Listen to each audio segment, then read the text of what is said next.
ओम श्री बृहस्पति नमः। देवगुरु बृहस्पति को बुद्धि और शिक्षा का कारक माना जाता है। बृहस्पतिवार को बृहस्पति देवता की पूजा करने से धन, विद्या, मान सम्मान, प्रतिष्ठा और कई मनवांछित फल की प्राप्ति होती है। धार्मिक ग्रंथों के अनुसार गुरुवार को भगवान बृहस्पति की पूजा का विधान है। गुरुवार के दिन व्रत और कथा सुनने से घर परिवार में सुख समृद्धि बनी रहती है। चलिए सुनते हैं बृहस्पतिवार की संपूर्ण कथा और बृहस्पतिवार की आरती। प्राचीन काल की बात है। किसी राज्य में एक बड़ा प्रतापी और दानी राजा राज करता था। वह गुरुवार को व्रत रखकर दीन दुखियों की मदद करके पुण्य प्राप्त करता था, परंतु यह बात उसकी रानी को अच्छी नहीं लगती थी। वह ना तो व्रत करती थी और ना ही दान पुण्य में विश्वास रखती थी। इतना ही नहीं, वह राजा को भी ऐसा करने से मना करती थी। एक समय की बात है, राजा शिकार खेलने के लिए वन में गए। घर पर रानी और दासी थी। उसी समय गुरु बृहस्पति देव साधु का रूप धारण कर राजा के दरवाजे पर भिक्षा मांगने आए। तो रानी कहने लगी, हे साधु महाराज, मैं इस दान और पुण्य से तंग आ गई हूँ। आप कोई ऐसा उपाय बताएं जिससे कि सारा धन नष्ट हो जाए और मैं आराम से रह सकूं। इतना सुनकर बृहस्पति देव ने कहा, हे देवी, तुम बड़ी विचित्र हो। संतान और धन से कोई दुखी होता है? अगर अधिक धन है तो इसे शुभ कार्यों में लगाओ।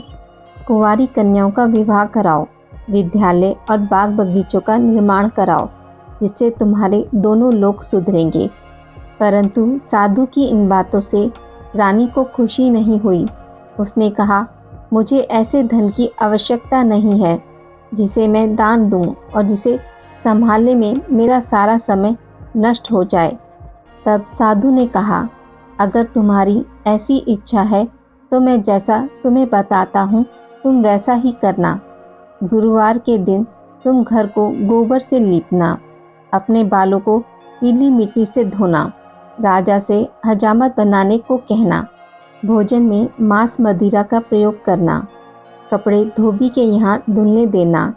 इस प्रकार 7 बृहस्पतिवार करने से तुम्हारा समस्त धन नष्ट हो जाएगा। इतना कहकर साधु के रूप में बृहस्पति देव अंतर्ध्यान हो गए। साधु की कही बातों को पूरा करते हुए रानी को केवल 3 बृहस्पतिवार बीते थे कि उनकी समस्त धन संपत्ति नष्ट हो गई। भोजन के लिए राजा का परिवार तरसने लगा।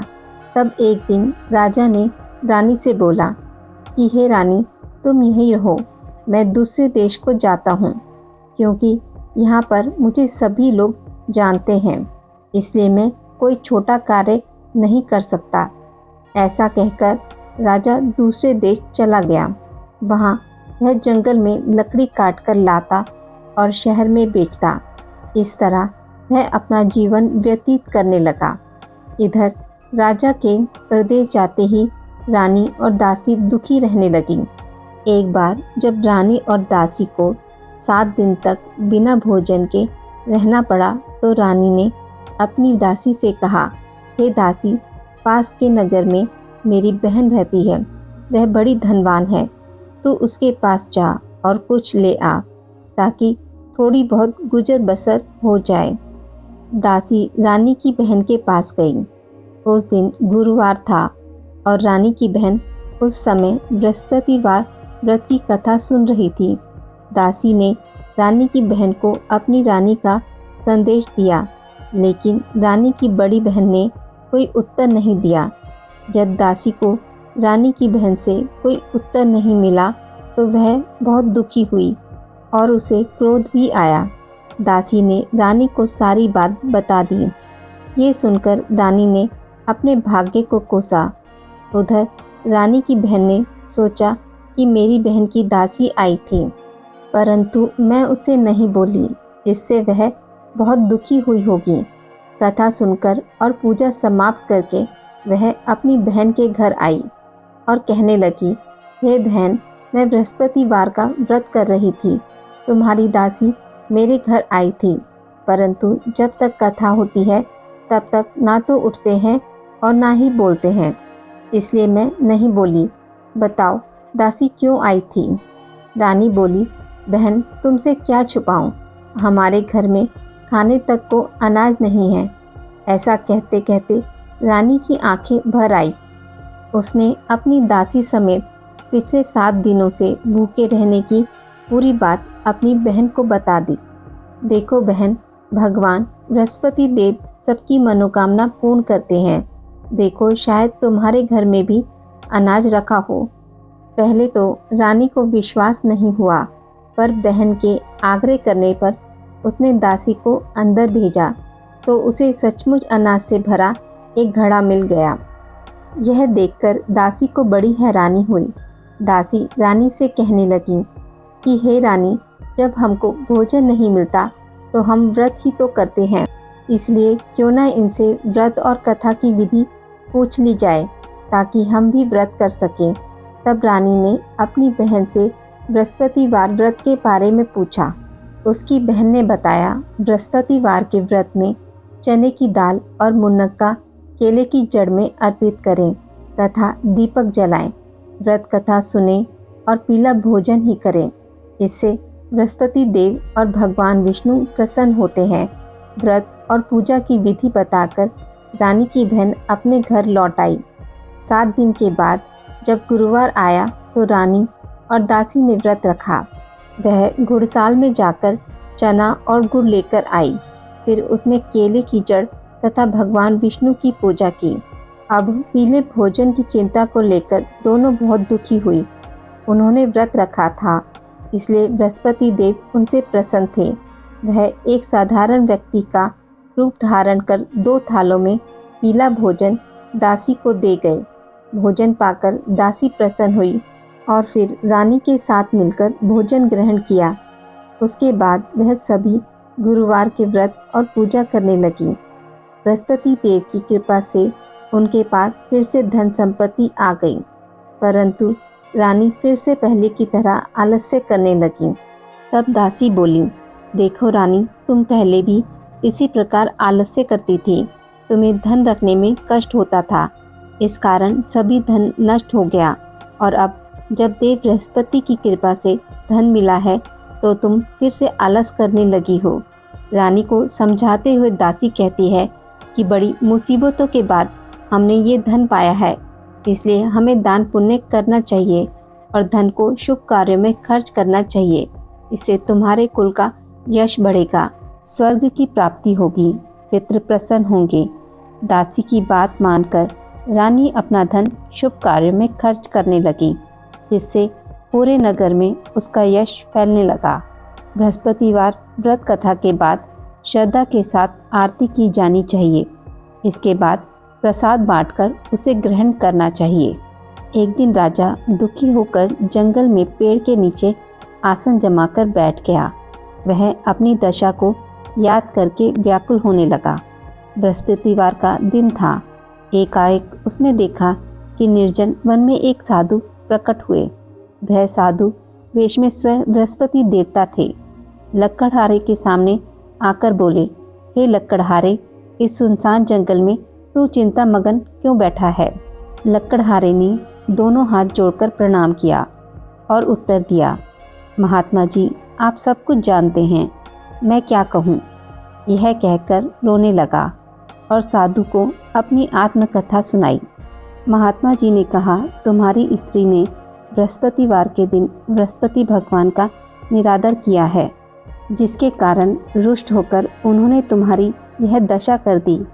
अब तुम चिंता को दूर करके मेरे कहने पर चलो तो तुम्हारे सब कष्ट दूर हो जाएंगे और भगवान पहले से भी अधिक संपत्ति देंगे।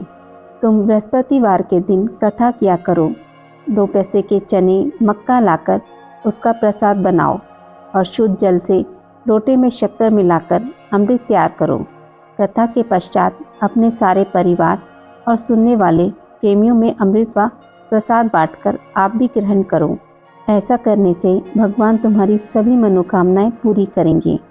साधु के ऐसे वचन सुनकर लक्कड़हारा बोला, हे प्रभु, मुझे लकड़ी बेचकर इतना पैसा नहीं मिलता जिससे भोजन के उपरांत कुछ बचा सकूं। मैंने रात्रि में अपनी पत्नी को व्याकुल देखा है। मेरे पास कुछ भी नहीं जिससे मैं उसकी खबर मांग सकूं। साधु ने कहा, हे लकड़हारे, तुम किसी बात की चिंता मत करो। बृहस्पतिवार के दिन तुम रोज़ाना की तरह लकड़ियाँ लेकर शहर को जाओ। तुमको रोज़ से दुगना धन प्राप्त होगा, जिससे तुम भली भांति भोजन कर लोगे तथा बृहस्पति देव की पूजा का सामान भी आ जाएगा। इतना कहकर साधु अंतर्ध्यान हो गए। धीरे धीरे समय व्यतीत होने पर फिर वही बृहस्पतिवार का दिन आया। लकड़हारा जंगल से लकड़ी काटकर किसी शहर में बेचने गया। उसे उस दिन और दिनों से अधिक धन मिला। राजा ने चना गुड़ लाकर गुरुवार का व्रत किया। उस दिन से उसके सभी कलेश दूर हो गए। परंतु जब दोबारा गुरुवार का दिन आया तो बृहस्पतिवार का व्रत करना भूल गया। इस कारण बृहस्पति भगवान नाराज हो गए। उस दिन उस नगर के राजा ने विशाल यज्ञ का आयोजन किया तथा शहर में यह घोषणा करा दी कि कोई भी मनुष्य अपने घर में भोजन ना बनावे, ना आग जलावे। समस्त जनता मेरे यहाँ भोजन करने आवे। इस आज्ञा को जो न मानेगा उसे फांसी की सज़ा दी जाएगी। इस तरह की घोषणा संपूर्ण नगर में करवा दी गई। राजा की आज्ञा अनुसार शहर के सभी लोग भोजन करने गए, लेकिन लकड़हारा कुछ देर से पहुंचा, इसलिए राजा उसको अपने साथ घर लिवा ले गए और ले जाकर भोजन करा रहे थे तो रानी की दृष्टि उस खूंटी पर पड़ी जिस पर उसका हार लटका हुआ था। वह वहां पर दिखाई नहीं दिया। रानी ने निश्चय किया कि मेरा हार इस मनुष्य ने चुरा लिया है। उसी समय सिपाहियों को बुलवा उसे कारागार में डलवा दिया। जब लकड़हारा कारागार में पड़ गया और बहुत दुखी होकर विचार करने लगा कि ना जाने कौन से पूर्व जन्म के कर्म से मुझे यह दुख प्राप्त हुआ, और उसी साधु को याद करने लगा जो कि जंगल में मिला था। उसी समय तत्काल बृहस्पति देव साधु के रूप में प्रकट हुए और उसकी दशा को देखकर कहने लगे, अरे मूर्ख, तूने बृहस्पति देव की कथा नहीं करी, इसी कारण तुझे दुख प्राप्त हुआ। अब चिंता मत कर। बृहस्पतिवार के दिन कारागार के दरवाजे पर 4 पैसे पड़े मिलेंगे। उनसे तू बृहस्पति देव की पूजा करना, तेरे सभी कष्ट दूर हो जाएंगे। बृहस्पतिवार के दिन उसे 4 पैसे मिले। लकड़हारे ने कथा कही। उसी रात्रि को बृहस्पति देव ने उस नगर के राजा को स्वप्न में कहा, हे राजन, तुमने जिस आदमी को कारागार में बंद कर दिया है वह निर्दोष है, वह राजा है, उसे छोड़ देना। रानी का हार उसी खूंटी पर लटका है। अगर तू ऐसा नहीं करेगा तो मैं तेरे राज्य को नष्ट कर दूंगा। इस तरह रात्रि के स्वप्न को देखकर राजा प्रातःकाल उठा और खूंटी पर हार देखकर लकड़हारे को बुलाकर क्षमा मांगी तथा लकड़हारे को योग्य सुंदर वस्त्र आभूषण देकर विदा कर दिया। बृहस्पति देव की आज्ञा अनुसार लकड़हारा अपने नगर को चल दिया। राजा जब अपने नगर के निकट पहुंचा तो उसे बड़ा आश्चर्य हुआ। नगर में पहले से अधिक बाग, तालाब, कुएं तथा बहुत सी धर्मशाला, मंदिर आदि बन गई हैं। राजा ने पूछा, यह किसका बाग और धर्मशाला है? तब नगर के सब लोग कहने लगे, यह सब रानी और बांदी के हैं। तो राजा को आश्चर्य हुआ और गुस्सा भी आया। जब रानी ने यह खबर सुनी कि राजा आ रहे हैं तो उन्होंने बांदी से कहा कि हे दासी, देख राजा हमको कितनी बुरी हालत में छोड़ गए थे। हमारी ऐसी हालत देखकर वह लौट ना जाए, इसलिए तू दरवाजे पर खड़ी हो जा। आज्ञा अनुसार दासी दरवाजे पर खड़ी हो गई। राजा आए तो उन्हें अपने साथ लिवा लाई। तब राजा ने क्रोध करके अपनी रानी से पूछा कि यह धन तुम्हें कैसे प्राप्त हुआ है?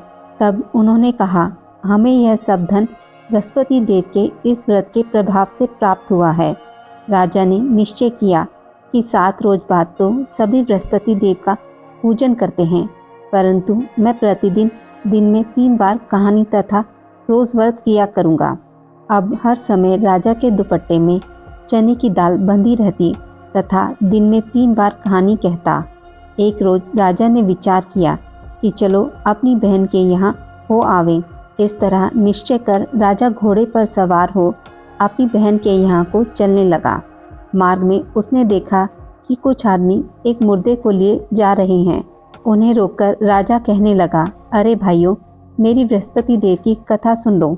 वे बोले, लो हमारा तो आदमी मर गया, इसको अपनी कथा की पड़ी है। परंतु कुछ आदमी बोले, अच्छा कहो, हम तुम्हारी कथा भी सुनेंगे। राजा ने दाल निकाली और जब कथा आधी ही हुई थी कि मुर्दा हिलने लग गया, और जब कथा समाप्त हो गई तो राम राम करके मनुष्य खड़ा हो गया। आगे मार्ग में उसे एक किसान खेत में हल चलाता मिला।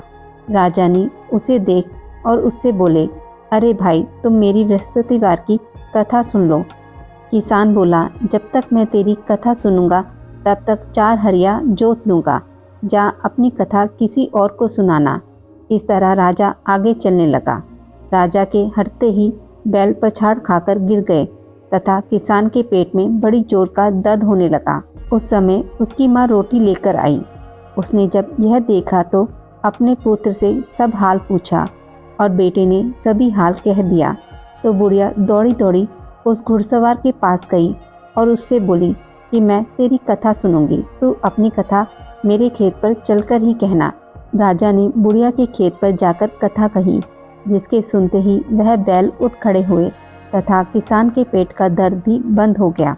राजा अपनी बहन के घर पहुंचा। बहन ने भाई की खूब मेहमानी की। दूसरे रोज प्रातःकाल राजा जगा तो वह देखने लगा कि सब लोग भोजन कर रहे हैं। राजा ने अपनी बहन से कहा, ऐसा कोई मनुष्य है जिसने भोजन नहीं किया हो, जो मेरी बृहस्पतिवार की कथा सुन ले। बहन बोली, हे भैया, यह देश ऐसा ही है कि पहले यहाँ लोग भोजन करते हैं, बाद में अन्य काम करते हैं। अगर कोई पड़ोस में हो तो देखाऊं। वह ऐसा कहकर देखने चली गई, परंतु उसे कोई भी ऐसा व्यक्ति नहीं मिला जिसने भोजन ना किया हो। अतः वह एक कुम्हार के घर गई जिसका लड़का बीमार था। उसे मालूम हुआ कि उनके यहाँ 3 रोज से किसी ने भोजन नहीं किया है। रानी ने अपने भाई की कथा सुनने के लिए कुम्हार से कहा। वह तैयार हो गया। राजा ने जाकर बृहस्पतिवार की कथा कही, जिसको सुनकर उसका लड़का ठीक हो गया। अब तो राजा की प्रशंसा होने लगी। एक रोज राजा ने अपनी बहन से कहा कि हे बहन, हम अपने घर को जाएंगे, तुम भी तैयार हो जाओ। राजा की बहन ने अपनी सास से कहा। सास ने कहा, चली जा, परंतु अपने लड़के को मत ले जाना, क्योंकि तेरे भाई के कोई औलाद नहीं है। बहन ने अपने भाई से कहा, हे भैया, मैं तो चलूँगी, पर कोई बालक नहीं जाएगा। राजा बोला, जब कोई बालक नहीं चलेगा तब तुम ही क्या करोगी। बड़े दुखी मन से राजा अपने नगर को लौट आया। राजा ने अपनी रानी से कहा, हम निर्वंशी हैं, हमारा मुख देखने का धर्म नहीं है और कुछ भोजन आदि नहीं किया। रानी बोली, हे प्रभु, बृहस्पति देव ने हमें सब कुछ दिया है, वह हमें औलाद अवश्य देंगे। उसी रात को बृहस्पति देव ने राजा के स्वप्न में कहा, हे राजा, उठ, सभी सोच को त्याग दे, तेरी रानी गर्भ से है। राजा को यह बात सुनकर बड़ी खुशी हुई। 9वें महीने में उसके गर्भ से एक सुंदर पुत्र पैदा हुआ। तब राजा बोला, हे रानी, स्त्री बिना भोजन के रह सकती है, पर बिना कहे नहीं रह सकती। जब मेरी बहन आवे तुम उससे कुछ मत कहना। रानी ने सुनकर हाँ कर दिया। जब राजा की बहन ने यह शुभ समाचार सुना तो वह बहुत खुश हुई तथा बधाई लेकर अपने भाई के यहाँ आई। तभी रानी ने कहा, घोड़ा चढ़कर तो नहीं आई, गधा चढ़ी आई। राजा की बहन बोली, भाभी, मैं इस प्रकार ना कहती तो तुम्हें औलाद कैसे मिलती। बृहस्पति देव ऐसे ही हैं, जैसी जिसकी कामना हो सभी को पूर्ण करते हैं। जो सद्भावना पूर्वक बृहस्पतिवार का व्रत करता है, एवं कथा पढ़ता है अथवा सुनाता है, दूसरों को सुनाता है, बृहस्पति देव उसकी सभी मनोकामनाएं पूर्ण करते हैं। भगवान बृहस्पति देव उसकी सदैव रक्षा करते हैं। संसार में जो मनुष्य सद्भावना से भगवान जी का पूजन व्रत सच्चे हृदय से करते हैं तो उनकी सभी मनोकामनाएं पूर्ण करते हैं। जैसी सच्ची भावना से रानी और राजा ने उनकी कथा का गुणगान किया तो उनकी सभी इच्छाएं बृहस्पति देव जी ने पूर्ण की थी। इसलिए पूर्ण कथा सुनने के बाद प्रसाद लेकर जाना चाहिए। हृदय से उनका मनन करते हुए जयकारा बोलना चाहिए। बोलो बृहस्पति देव की जय, भगवान विष्णु की जय। बृहस्पति देव की कथा। प्राचीन काल में एक ब्राह्मण रहता था। वह बहुत ही निर्धन था। उसकी कोई संतान नहीं थी। उसकी स्त्री बहुत मलिनता के साथ रहती थी। वह स्नान न करती, किसी देवता का पूजन न करती। इससे ब्राह्मण देवता बड़े दुखी थे। बेचारे बहुत कुछ कहते थे, किंतु उसका कुछ परिणाम न निकला। भगवान की कृपा से ब्राह्मण की स्त्री के कन्या रूपी रत्न पैदा हुआ। कन्या बड़ी होने पर प्रातः स्नान करके विष्णु भगवान का जाप व बृहस्पतिवार का व्रत करने लगी। अपने पूजन पाठ को समाप्त करके विद्यालय जाती तो अपनी मुट्ठी में जौ भरकर ले जाती और पाठशाला के मार्ग में डालती जाती। तब ये जौ स्वर्ण के हो जाते। लौटते समय उनको बीनकर घर ले आती थी। एक दिन वह बालिका सूप में उस सोने के जौ को फटकार कर साफ कर रही थी कि उसके पिता ने देख लिया और कहा, हे बेटी, सोने के जौ के लिए सोने का सूप होना चाहिए। दूसरे दिन बृहस्पतिवार था। इस कन्या ने व्रत रखा और बृहस्पति देव से प्रार्थना करके कहा, मैंने आपकी पूजा सच्चे मन से की हो तो मेरे लिए सोने का सूप दे दो। बृहस्पति देव ने उसकी प्रार्थना स्वीकार कर ली। रोजाना की तरह वह कन्या जौ फैलाती हुई जाने लगी। जब लौटकर जौ बीन रही थी तो बृहस्पति देव की कृपा से सोने का सूप मिला। उसे वह घर ले आई और उसमें जौ साफ करने लगी, परंतु उसकी माँ का वही ढंग रहा। एक दिन की बात है कि वह कन्या सोने के सूप में जौ साफ कर रही थी। उस समय उस शहर के राजा का पुत्र वहाँ से होकर निकला। इस कन्या के रूप को, कार्य को देखकर मोहित हो गया तथा अपने घर आकर भोजन तथा जल त्याग कर उदास होकर लेट गया। राजा को जब इस बात का पता लगा तो अपने प्रधानमंत्री के साथ उसके पास गए और बोले, हे बेटा, तुम्हें किस बात का कष्ट है? किसी ने अपमान किया है अथवा कोई और कारण है? सो कहो, मैं वही कार्य करूँगा जिससे तुम्हें प्रसन्नता हो। अपने पिता की राजकुमार ने बातें सुनी तो वह बोला, मुझे आपकी कृपा से किसी बात का दुख नहीं है। किसी ने मेरा अपमान भी नहीं किया, परंतु मैं उस लड़की से विवाह करना चाहता हूँ जो सोने के सूप में जौ साफ कर रही थी। यह सुनकर राजा आश्चर्य में पड़ गया और बोला, हे बेटा, इस तरह की कन्या का पता तुम ही लगाओ, मैं उसके साथ तेरा विवाह अवश्य ही करवा दूंगा। राजकुमार ने उस लड़की के घर का पता बतलाया। तब मंत्री उस लड़की के घर गए और ब्राह्मण देवता को सभी हाल बतलाया। ब्राह्मण देवता राजकुमार के साथ अपनी कन्या का विवाह करने के लिए तैयार हो गए तथा विधि विधान के अनुसार ब्राह्मण की कन्या का विवाह राजकुमार के साथ हो गया। कन्या के घर से जाते ही पहले की भांति उस ब्राह्मण देवता के घर में गरीबी का निवास हो गया। अब भोजन के लिए भी अन्न बड़ी मुश्किल से मिलता था। एक दिन दुखी होकर ब्राह्मण देवता अपनी पुत्री के पास गए। बेटी ने पिता की दुखी अवस्था को देखा और अपनी माँ का हाल पूछा। तब ब्राह्मण ने सभी हाल कहा। कन्या ने बहुत सा धन देकर अपने पिता को विदा कर दिया। इस तरह ब्राह्मण का कुछ समय सुखपूर्वक व्यतीत हुआ।